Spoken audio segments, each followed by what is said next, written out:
दूसरा सलातीन उसका चौथा बाब उसकी 16वीं आयत लिखा है, तब उसने कहा मौसम बहार में वक्त पूरा होने पर तेरी गोद में बेटा होगा।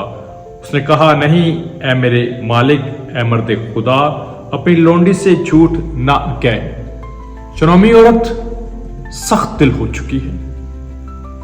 बार बार कई दफा हम दुआएं करते हैं और सोचते हैं जवाब नहीं आ रहा। कई दफा ताखीर से जवाब आना हमारे दिल को बीमार करता है।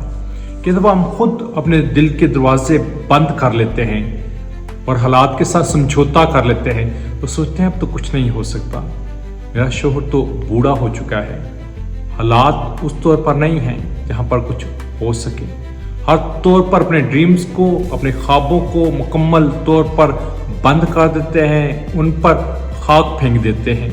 और शायद शनोमी ने भी यही किया है। वो अपने दिल का अहवाल बताना नहीं चाहती और अपने दिल को खोलना नहीं चाहती।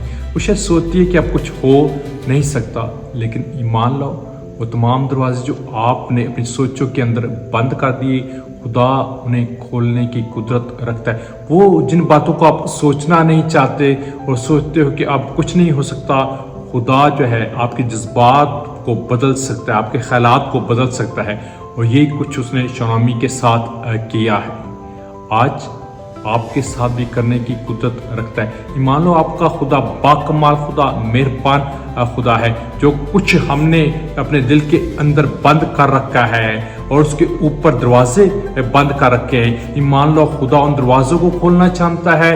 खुदा आपके जज्बात को बदलना चाहता है, आपके ख्यालात को बदलना चाहता है और आपसे भी कहना चाहता है जो कुछ पहले नहीं हो सका वो अब होने जा रहा है। जो बातें तूने सोची और उन्हें रेफ्रिजरेटर में रख दिया, उन्हें फ्रिज में रख दिया और उन्हें मुकम्मल तौर पर साथ खानों में रख दिया, वो बातें ईमान ला तेरी जिंदगी में होने जा रही और बड़ी कुदरत के वसीला से एक बड़ा काम जिस तरह शनोमी की जिंदगी में हुआ तेरी जिंदगी में भी होने जा रहा है। मैं ईमान लाता हूँ 2026 में आपकी जिंदगी में कमाल काम होने जा रहा है। यीशु के नाम में आमीन।